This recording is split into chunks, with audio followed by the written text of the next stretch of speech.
Hey, what's going on? It's Persia Nicole. I want to welcome you back to the virtual Why Women Cry conference series. I hope that you all overly enjoyed session number 3, COVID crowd effect. It was so phenomenal, so educational. I definitely took my own notes. Hopefully, you took yours too. And it's only going to get better from here. So get ready for today's session and get ready to turn your life around. That is what it's all about. Life changing moments, just like this one right here, okay? Many of us are facing challenges that can be stressful, overwhelming. It can cause, strong emotions in adults as well as our kids.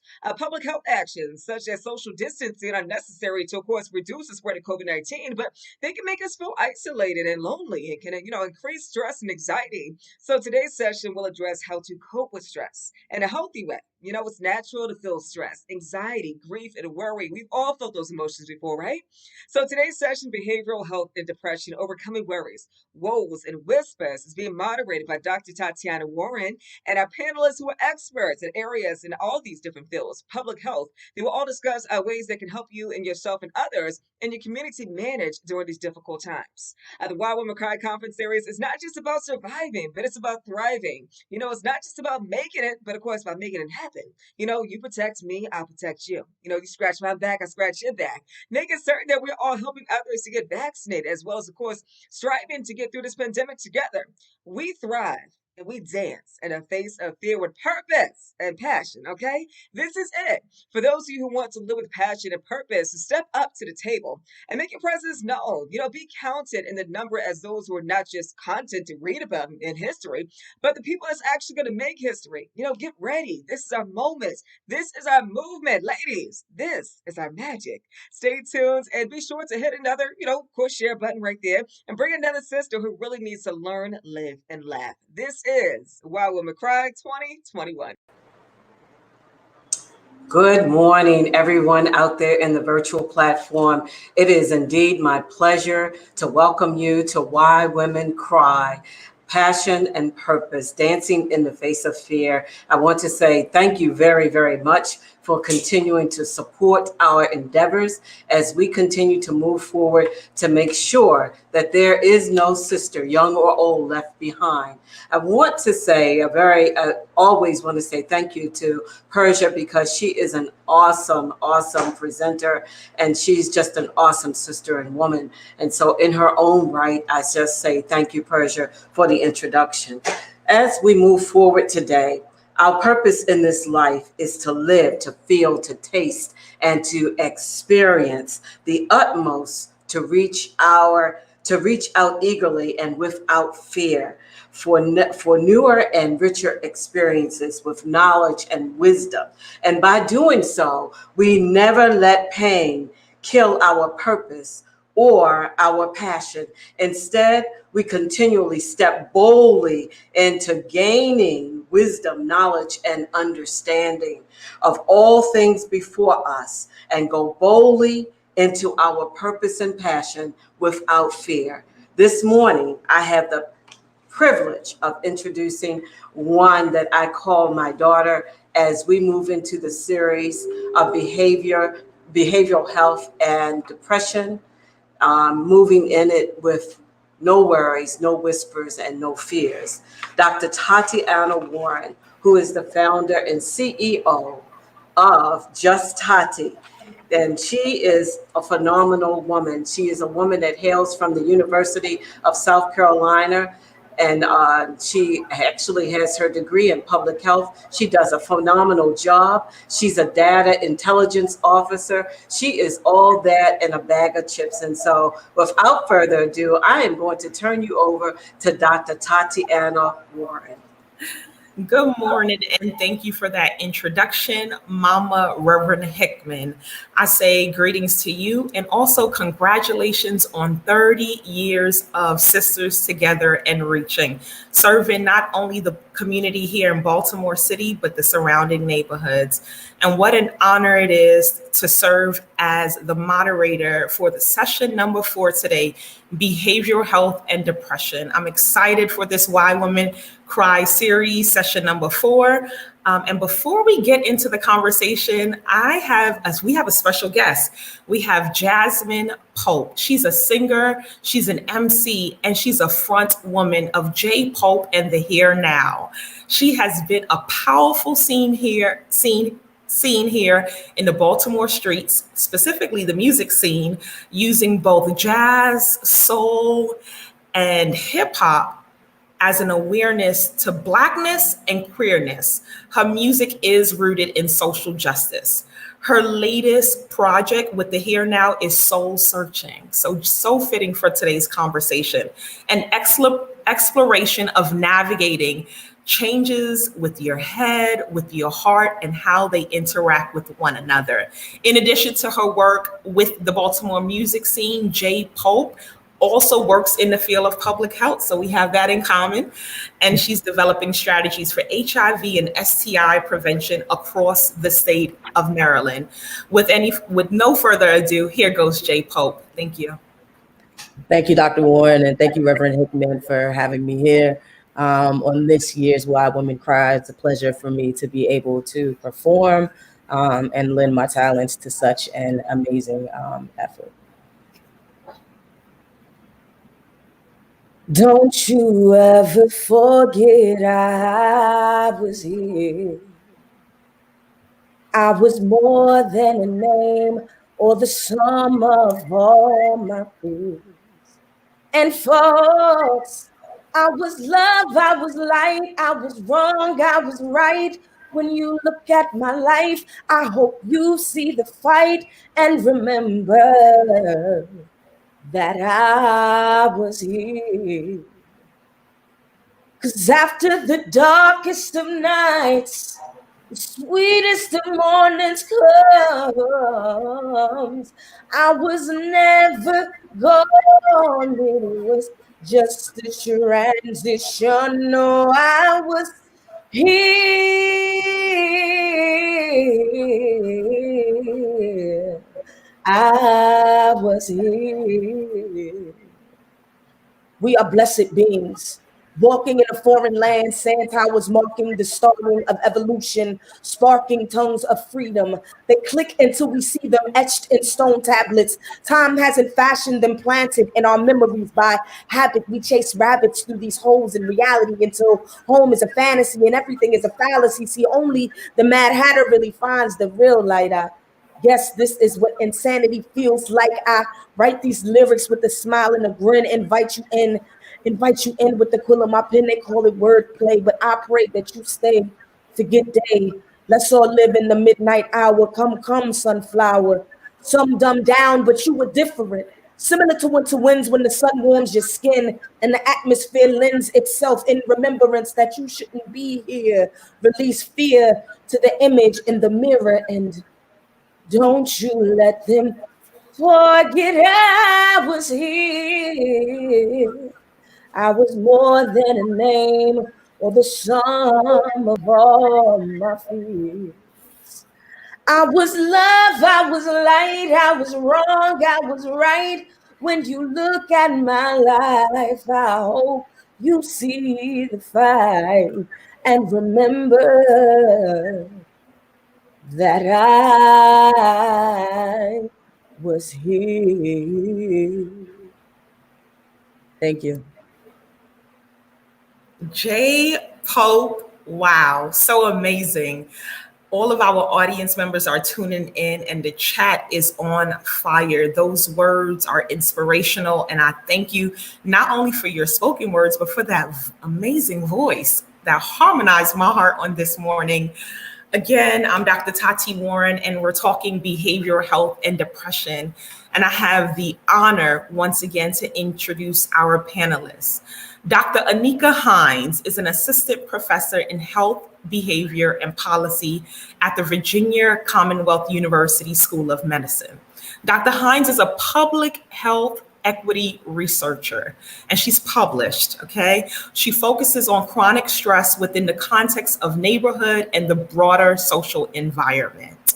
Using a multidisciplinary approach and community-based participatory needs and methods, she seeks to, one, understand the mechanisms by which stress facilitates disease progression amongst racial ethnic minorities, two, identify modifiable targets for intervention, and three, devise responsive multi-level evidence-based strategies to eliminate health disparities. Upon graduating from the Johns Hopkins General Internal Medicine Fellowship, she was awarded the 2018 Commencement Award for her cross-collaborative research in these areas. She holds a PhD in health and public policy from the Johns Hopkins Bloomberg School of Public Health and an MPH in health policy and administration from Yale University, and a Bachelor's of Science degree in biological sciences from the Hampton University Honors College. Dr. HINES currently conducts community engaged research both in Baltimore as well as Richmond, Virginia. Dr. HINES, good morning to you. Good morning, Dr. Tati. Thank you so much for that introduction. It's my pleasure to be here. Thank you so much to Dr. Hickman, Reverend Hickman, for inviting me to join us. I'm so excited to be here and to join the panel with Pastor WARE as well. Hopefully we can discuss issues that we don't talk about as much in the Black community, especially in the context of this pandemic. So, we all know that 2020 was a difficult year. We all know by now that the COVID-19 pandemic, through the series of panels that have happened through Why Women Cry, that the pandemic has claimed millions of lives worldwide and over 600,000 in the US. We also know that the pandemic disproportionately affected people of color, more infections, more hospitalizations, and more deaths. We've been touched by this pandemic in one way or another. We've lost jobs, loved ones, and even our own health and sanity. To top it off, in the midst of all this chaos, old social justice issues emerged again with the killing of unarmed Black people at the hands of police. But even before the pandemic, people were suffering from poor health outcomes in terms of hypertension, obesity, and diabetes, which actually made these communities even more vulnerable to COVID-19. But I think what we have been perhaps underemphasizing is the mental health effects of not only the COVID-19 pandemic, but those pervasive issues within the context of our communities, even before the pandemic happened.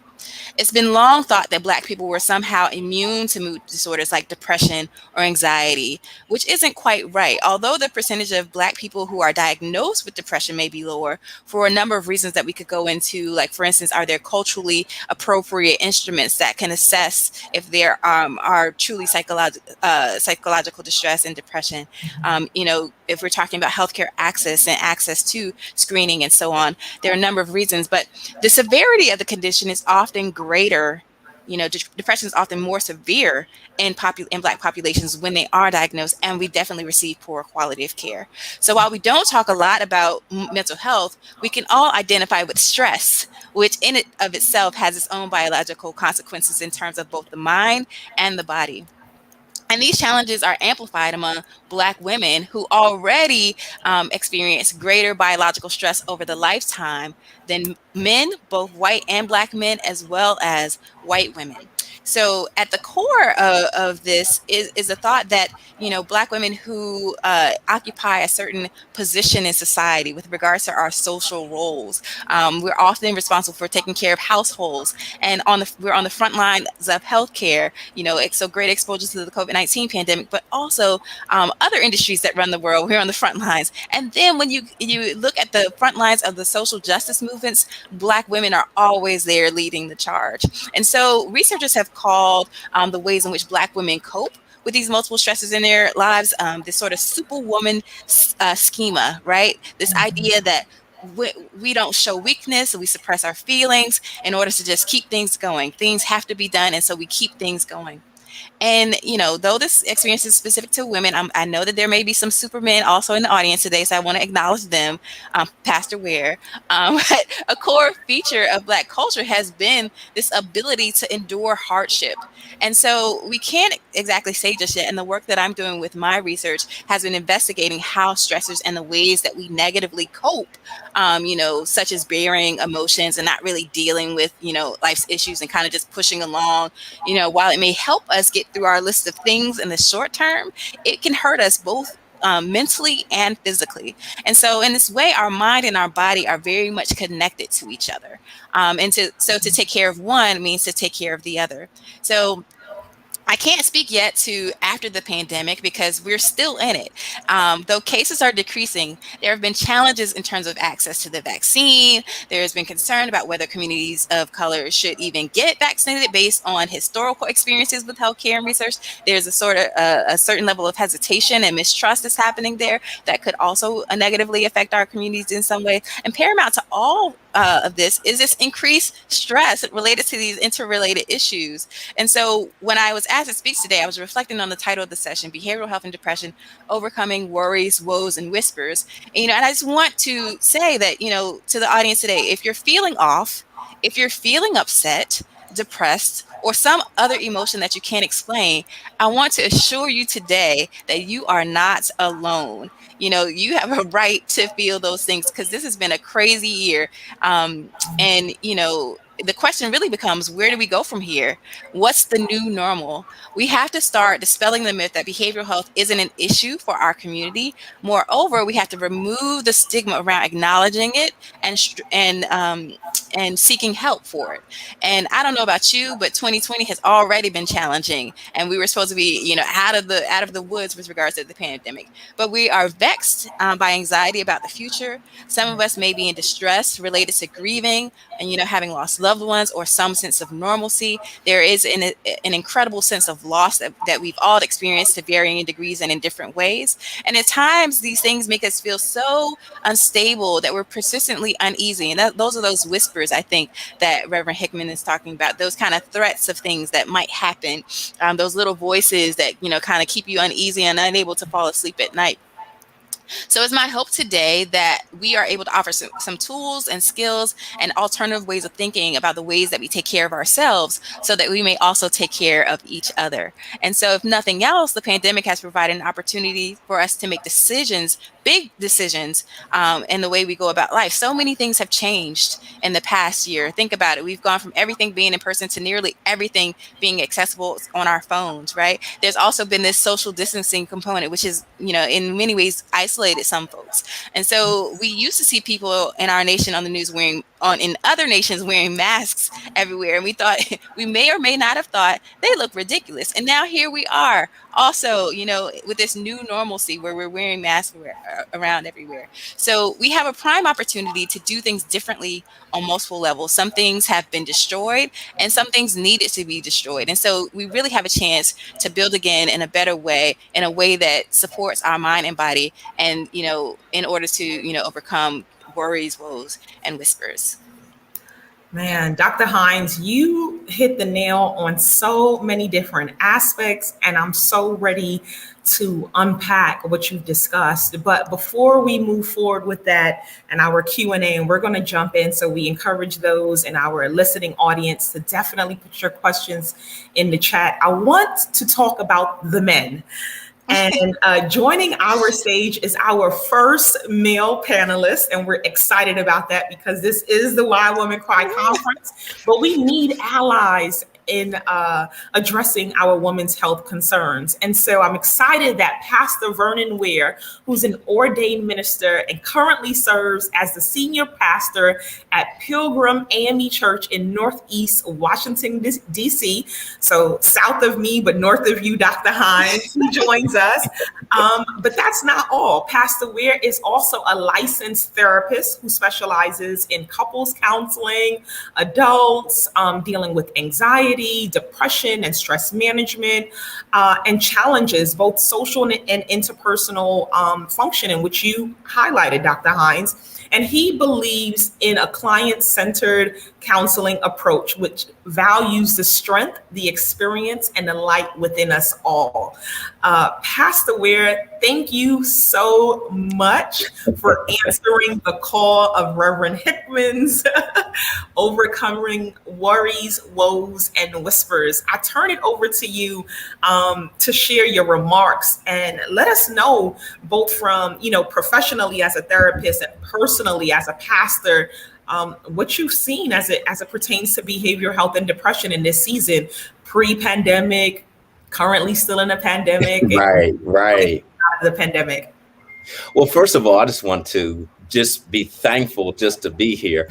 No pressure at all with what you just said in terms of me being the first man here. So I'm just hoping people are sending great thoughts. But first of all, I just want to give an incredible shout out and just really great honor where honor is due, and that is obviously to Reverend Hickman. And so even from our first conversation up until now, I found it to be incredibly encouraging, incredibly inspiring. And so I just know that stars is always going to be rising high. So that's a great thing. But also I'm here with Dr. Warren and Dr. Hines, and just the two of you obviously have and bring so much to the table. And so I'm just glad to be here. But also I know that we do have a time limit. So sometimes as preachers, you get nervous when you give us the mic because you don't know what's going to happen. But I'm also a therapist too. So I know about time management, because otherwise that wouldn't work well. So let's just jump into it. When we talk about the woes, when we talk about the worries, and we talk about the whispers, really today I want to focus on the whispers. We know worries to a certain extent are really things that are in the future, what I am thinking may happen one way, shape, or form. So I can just give you a worry right now while I'm talking to you on my laptop, which has a full charge. I'm also looking at some of my notes, which are on my iPad. And in that case, it has 3%. So that is going to make sure I do all my notes and all my comments in time. But then the worry could be, oh my goodness, what happens if it goes out? What happens if this? What happens if that? And then if it does do that, even if it does or doesn't, what happens is stress is brought about. And for many of us, that's where it happens.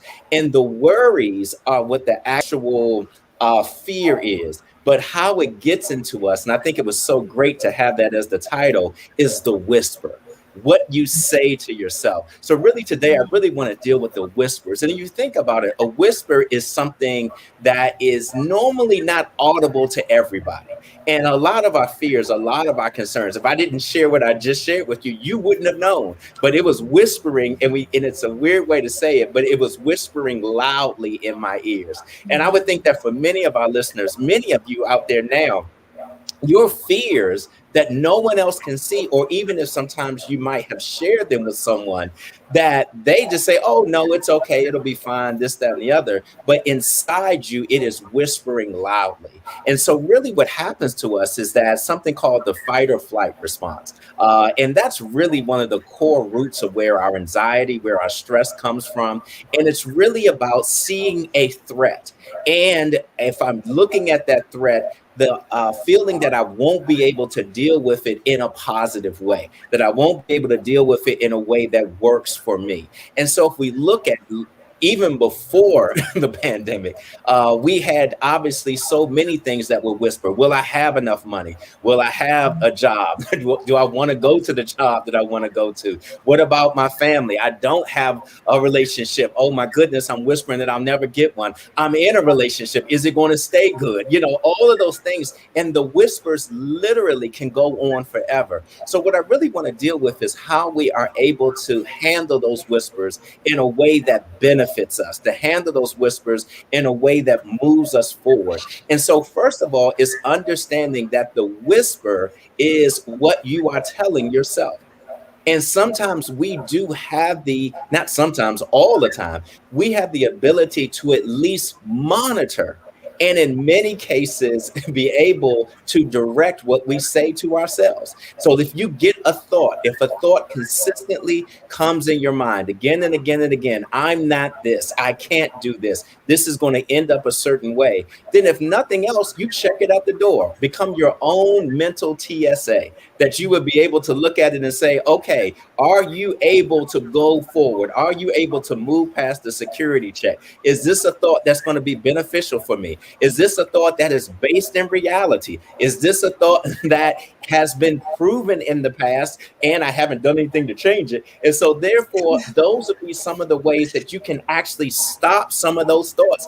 And some of the thoughts might fit all of those categories and you would pass it, but is it helpful for me? And one thing that we normally don't say, is it kind to me? One of the things that's been challenging for me is I do deal with social media. And one of the things that happened during the pandemic is you saw all of these memes that were like, if you don't come out of the pandemic with a new job, with six-pack abs, being able to ride a bike across the Atlantic, like if you don't come across with all of those things, be able to cook better than Bobby Flay and all of those type of things. And so we put these unrealistic expectations on ourselves. You couldn't do that before the pandemic. So I don't know why you think you're going to do it now, but because we really listen to those whispers, because we do want to do well. And so therefore what happens is you now put an expectation that you really can't meet. The whisper tells you you can't meet it, which is actually true. But then you move forward and say, because I can't meet it, I am less of a woman. I am less of a man. I am less of a person because I couldn't do this unrealistic thing. And so therefore, many times we need to really interrogate and look at those whispers and be able to deal with them. But then understanding that even when we go past that, there will be 5 things, and then trust me, I'm done, that I think that can help us as we go through this time. So the first thing is just to breathe. One of the things that you're probably like, well, I'm breathing right now, obviously, but part of it is that having what we call intentional breathing.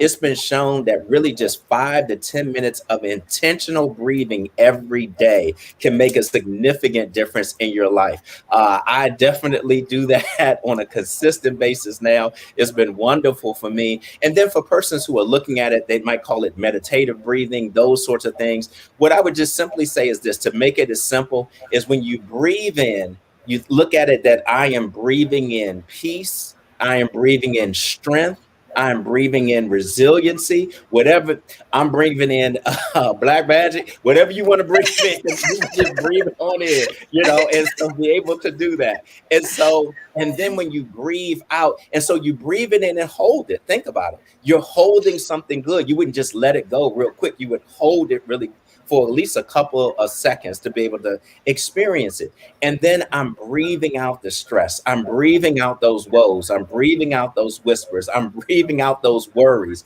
And you do that for literally 3 to 5 minutes. I normally do it in the morning and do it in the evening. And it is incredibly beneficial. So breathing is the first thing. But the second one, and I'm so glad it was already in the title, is to dance. Now, I want to let you know, I am the most enthusiastic, least skilled dancer in the world. So therefore, I can help you in terms of don't feel any shame. But a lot of times we carry stress in our body. We carry all of those feelings, in some cases, some of our trauma, some of our grief. And obviously, some of those you do have to deal with differently. But it is helpful to then use your body to release those things. And so putting on the song that you like and just moving, I don't care if it's a 2-step. I don't care if you know how to do the line dance really good. You're doing a cha-cha, whatever it is. But the thing is that to be able to then release that in some way. And then the good thing about it is we're talking about 5 minutes that you can do something in a short period of time. Moving on really quickly. Other thing is to speak, to talk about it to someone.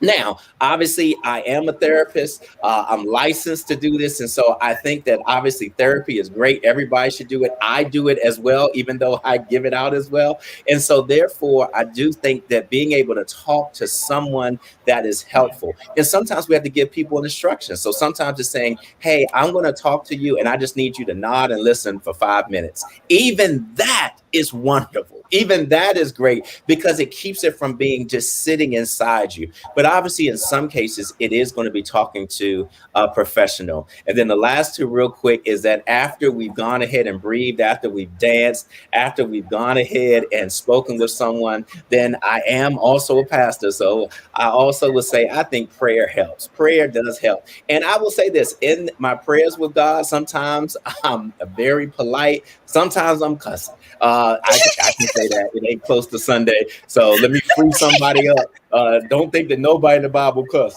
So therefore, the thing is that it's just that letting it out. And sometimes there isn't a person that you really trust to be able to share it with. I do believe in God, but you want to call it whatever you want to call it. I just think being able to put it out to a higher power, in my case, God, really works. And last but not least, keep pushing. Maya Angelou has the poem that I love, Still I Rise, and it goes through a whole bunch, and I won't even try to say it all. But the one thing it says that no matter what it is we kind of go through, we have the ability to rise. And I just want to salute you. Nobody did it today. If you didn't do it for yourself, I want you to let you know you are a bad mama jamma. You are all of that and a bag of chips. And I just want to let you know, if you've made it this far, when that whisper tells you that you can't go any farther, when that whisper tells you that you're done, when that whisper tells you that it's over, then you say, I am still here and breathing. And I heard you a year ago, I heard you a month ago, I heard you 5 years ago, and that whisper didn't come true then, and it sure isn't going to come true now. So therefore, let's keep overcoming. Thank you so much. Pastor Ware, oh man, you have a lot of amens in the chat. And we just say amen, hallelujah, preach, Pastor, preach. But we say thank you. We say thank you. I do want to recap those 5 steps. And if anyone is in our listening lounge, I want to drop that in the chat for folks who are tuning in live and those who are watching the replay. You said to breathe, to dance, to speak to someone, prayer, and to push, to keep pushing. Yes. Most of your talk, you talked about the whispers, and I want to go to Dr. HINES. ANIKA is my sister girl, and we're both public health researchers.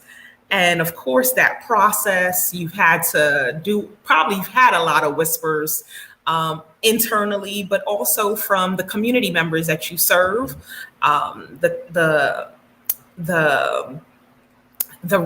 community members that you serve. Anytime that you're trying to get folks actively involved in research to combat the health disparities that we're seeing, specifically around stress, around depression, around behavioral health, what are the whispers that are happening both for you and within the community? What are the whispers that's happening with research? Oh, wow.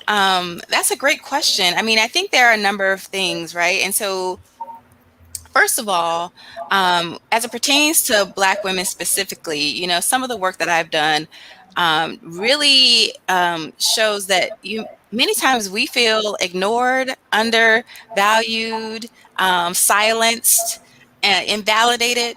And those are some of the ideas that are coming out of the research that I've been doing with young women about. So people are actually anxious to tell the stories of their experiences and to share with others in a safe space, especially where they can identify with other people. So that in itself has been useful in terms of learning more about these experiences of stress, how people deal with it and cope with it, because unfortunately we don't know exactly how the best way just yet, because even though, like I said, we tend to have fewer mental health diagnoses, but when you, as Minister Pastor Ware was saying, these things go into your body. It's not just your mental, like these things cause a stress inflammation response that can impact your blood pressure, that can impact your metabolism, that can impact all these things related to diabetes and these other conditions. So the two are really interrelated.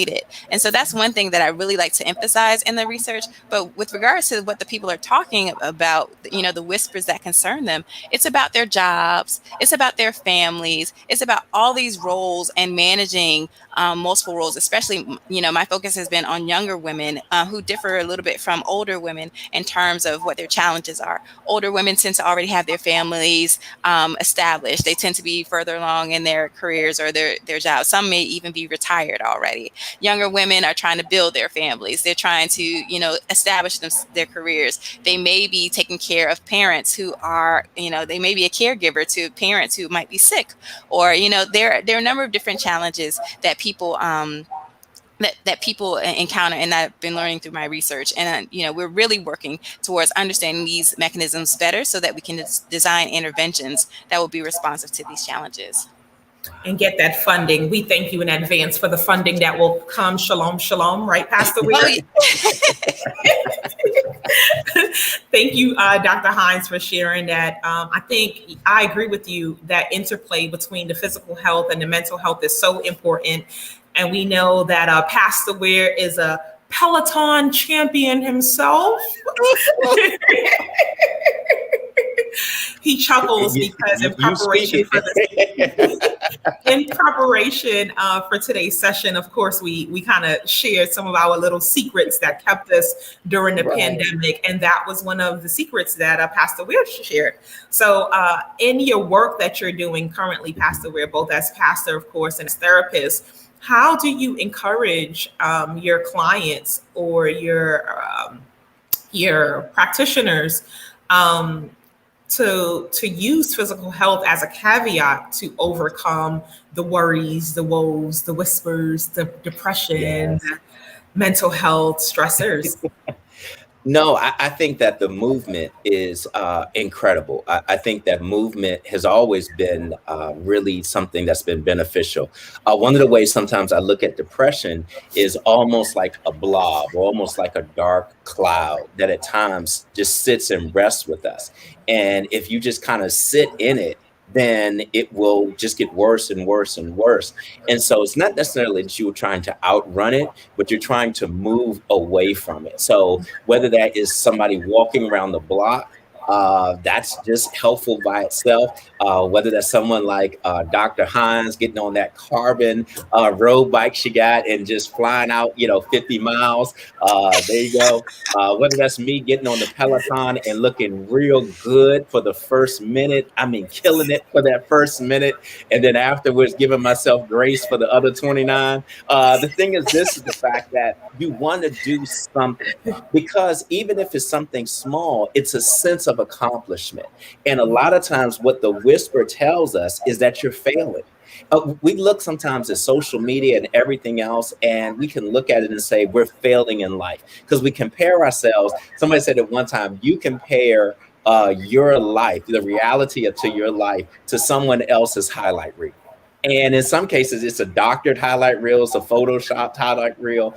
And so many times it's just the movement. And so dance, I do think is wonderful. I think this is the one thing you want to be able to have is a good music system. Be able to, and let me just say this to all the saints out there. I love my Maverick City. I love all the other kind of good stuff, but you need you a good jam too. And so therefore, I will play a Maverick City song. I will play a Kirk Franklin song, and then I will play a Jay-Z song.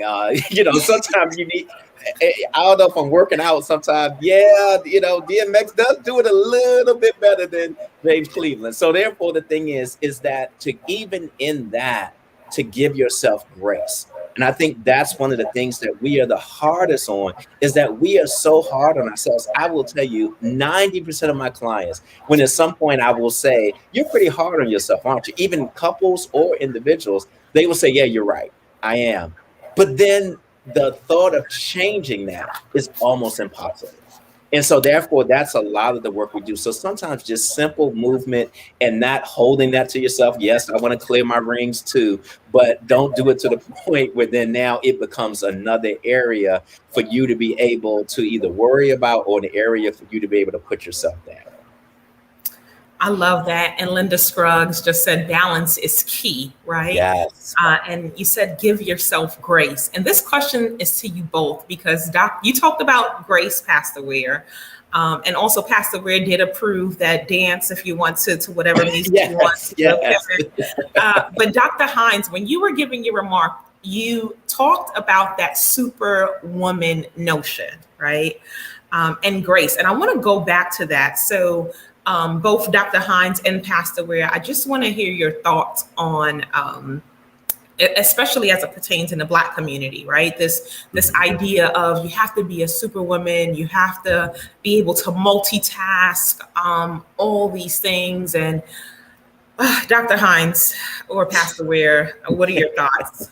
Well, my thoughts are, yes, we are super women, not because of what we do, but because of who we are, right? So I think, kind of just finding inherent value in ourselves, not just because of the way that we can serve others, is the key to really, Black girl magic, really embracing that, listen, who I am and all that I am in every capacity is good enough. And, setting, I mean, that doesn't mean that we don't set goals, but, there has long been this notion that Black women have to do everything perfectly all at the same time in order to be accepted and to be loved, right? But, let's scratch that and let's say, listen, we are loved because of who we are, just inherently being valued as a person, as a woman, not because of what we can offer to others.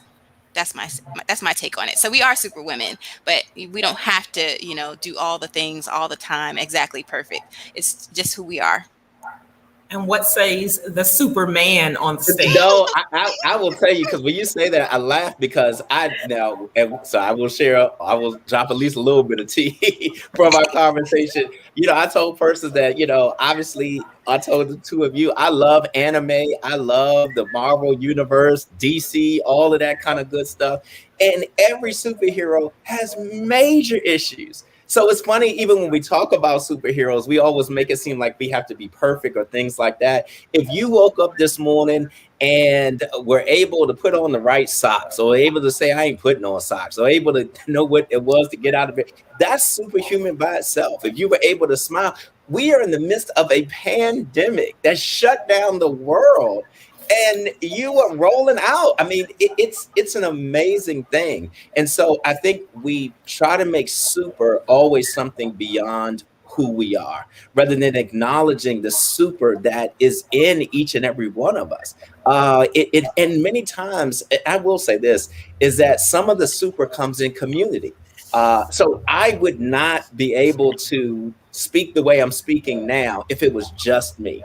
But actually being able to have both of you here, being able to have, I know Reuben Hickman praying behind the screens. The thing is, this is that being able to have all of that, and Bride of Marcellus and everybody else, like, it makes a difference. Jasmine, it makes a difference. And so therefore, some of it is the fact that rather than trying to be super people, I think we need to be super in community. And I think we have a much better chance of doing incredible things in that way.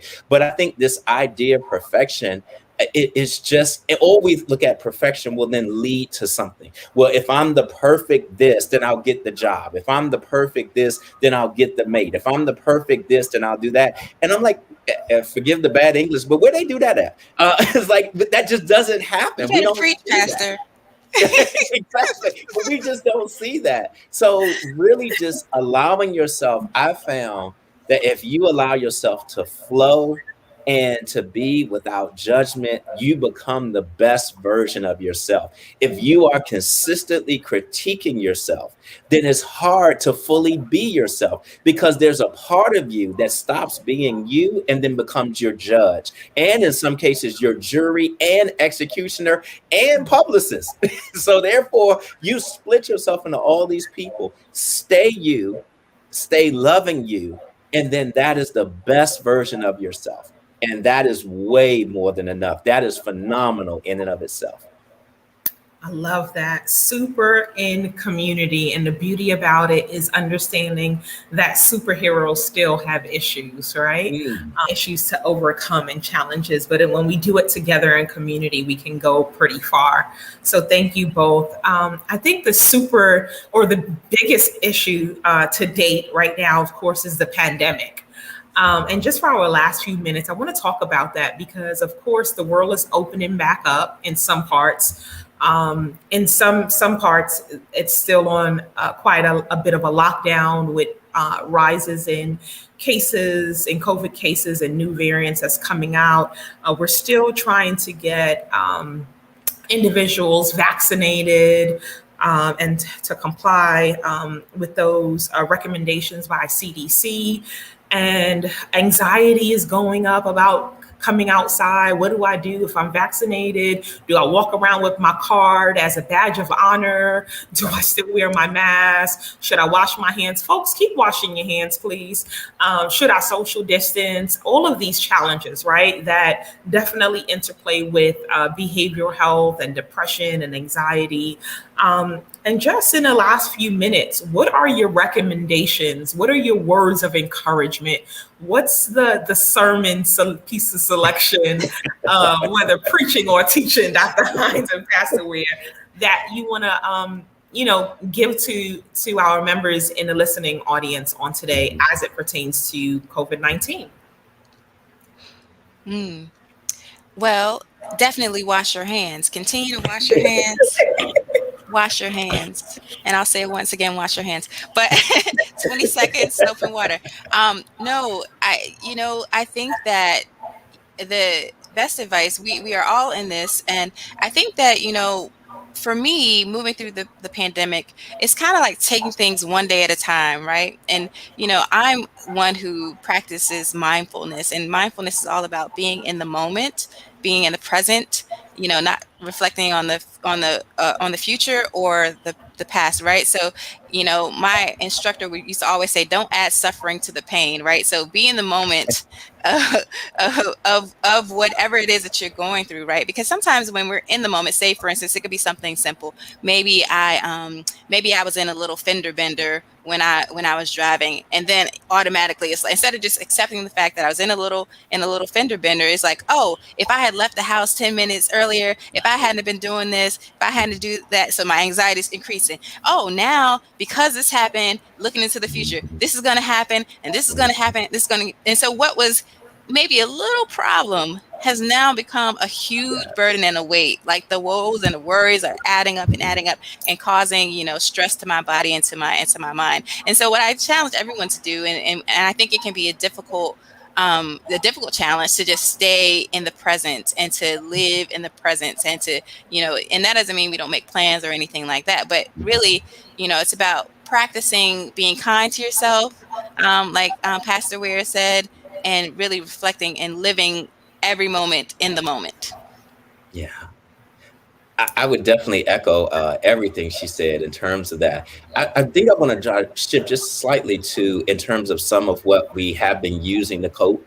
One of the things that we do know is that there has been an increase in domestic violence. There has been an increase in alcohol abuse and drug abuse during this time. And I think one of the things is that specifically for persons who are trying to find ways to ease the pain. I can't remember exactly who the artist was. It was Lisa Fisher, maybe, but she has a song, "How Can I Ease the Pain?" And the thing is, this is the fact that it's understanding that what you're doing is, as Dr. Hines said, you're adding actually suffering to the pain. Is the fact that it's sometimes, I want to numb the pain, but over time, you're going to need more and more to numb. And so sometimes persons will say, and I have persons who come both to the practice and to the church, okay, how do I shift off this? How do I get off that? One, it's great to have help. It's great to be in community. It's easier to be super in community. And so sometimes even being able to tell yourself, I had a really good friend that told me that he had an alcohol problem that I didn't know. And I feel like, man, I should have known, but I didn't. And so, but we were then able to talk about it and figure out, okay, how do we shift this? And so I think one of the things that you really, even as we go through this pandemic, is that really look at the ways that you cope. And obviously we don't have to go beyond the Olympics to know how coping, and no judgment in any way, shape, or form, but that people use so many different ways to cope. And so what I would say is this, is that if you're using it to cope, when does it go from a coping strategy to a habit? When does it come to a lifestyle? And if you're finding it's becoming that, then that's when you really want to be able to look at getting help and look at trying to shift. But it's understanding is coming from a good space. So don't let that make you feel bad, but then also don't stay in it as well. Move. If you got to dance your way to get some help, but then make sure that you do get the help that you need. Absolutely wonderful. I don't know where the time has gone. I've truly enjoyed this session. Dr. ANIKA HINES, Pastor Vernon Ware, thank you so much on behalf of Reuben Hickman and Sisters Together and Reaching, and of course the Why Women Cry Planning Committee. It has been an honor talking with you both about behavioral health and depression, overcoming worries, woes, and whispers. And listen, if you haven't, I took a lot of notes, as you can see, I've been writing down, okay? But I leave everyone with those 5 tips again, Pastor Ware. Today, be sure to breathe, dance, speak to someone, pray, and keep on pushing. So again, thank you, Dr. Hines. Thank you, Pastor Ware. It's wonderful. We're going to transition now, and couple of things. You talked about an artist, and this is a special artist to me. He's not only a friend and a big brother.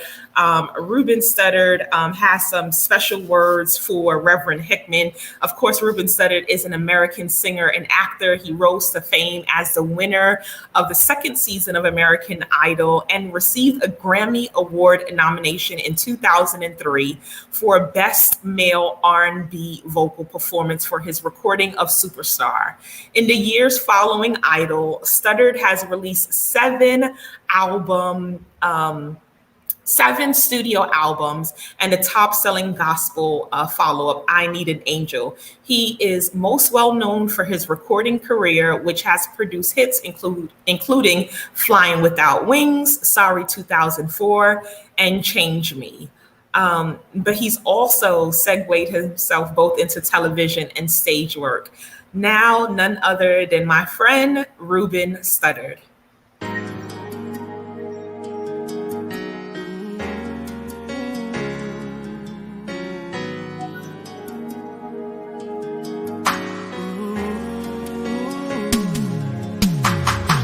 How would you like it if I talked about your skin, the way you wear your hair?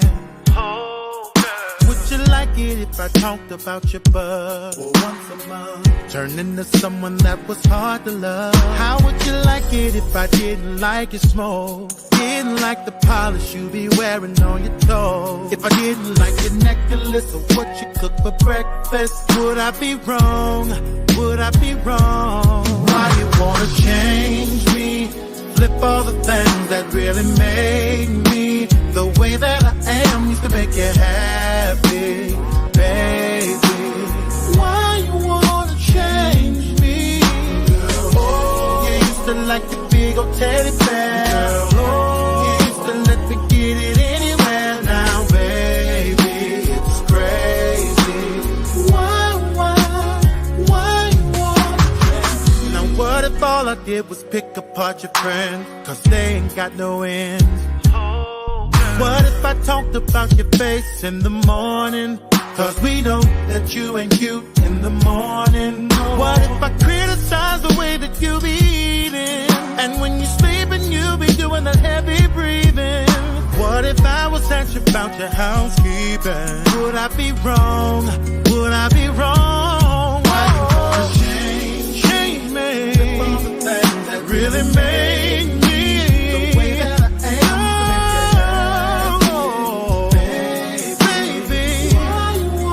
Tell me why. You used to like the big old teddy bear. You used to let me get it anywhere. It's crazy. Why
Thank you again. Thank you to Reuben Studdard for that amazing song. And thank you again, Dr. Hines and Pastor WARE. Such a wonderful Thank you so much segment for once having us. again. It's been a pleasure.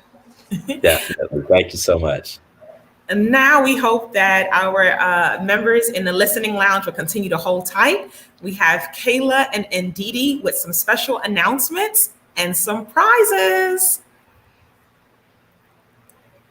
Here goes Kayla and Ndidi.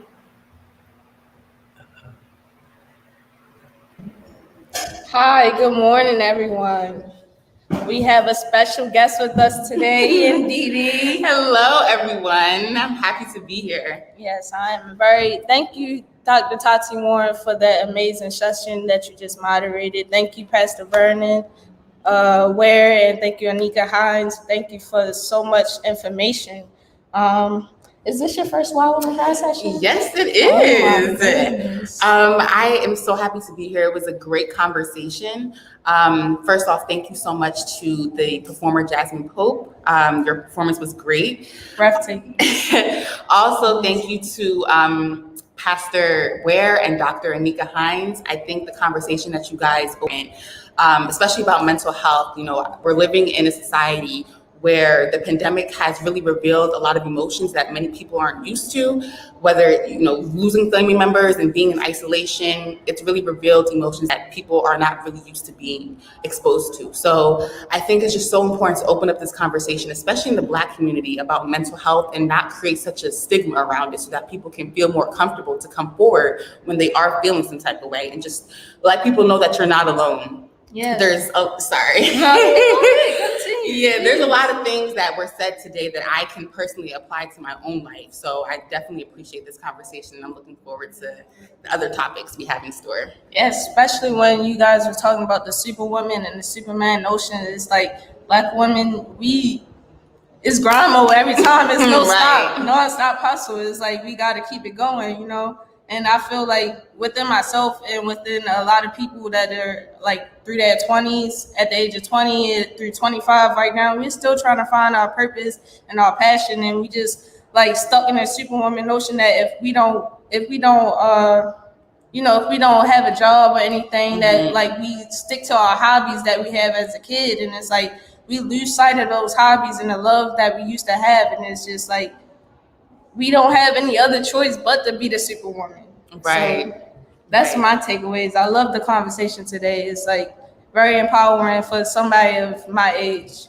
Exactly. So next week, we actually are going to be having the topic of HIV and STIs, Wednesday, July 14th. Carmi Washington will be the moderator for that session, and we'll have the panelists Vicky Cargill and Barbara Wilkes. So look forward to that. Yes, and we'll also have another entertainment session of Reuben Studdard. So please, we talking about prizes. Yes, y'all want these prizes. We're getting there. Give me. Okay, let's pick a name. Okay. Let's see. Panelists and moderators are excluded. Staff members also. Why Women Cry Coalition. Pamela? It's Pamela Whittle. Yes. Okay. Pamela Y'all can't see Whittle. that. So for our last session, we forgot to draw names. So this is from COVID, lessons on COVID. Oh, should we show them what they're winning? Yes, we should. Definitely should. So some of the prizes that you guys will be winning, we have this t-shirt here, Why Women Cry Conference t-shirt. And we also have a bag here that's filled with some goodies. So I have a name.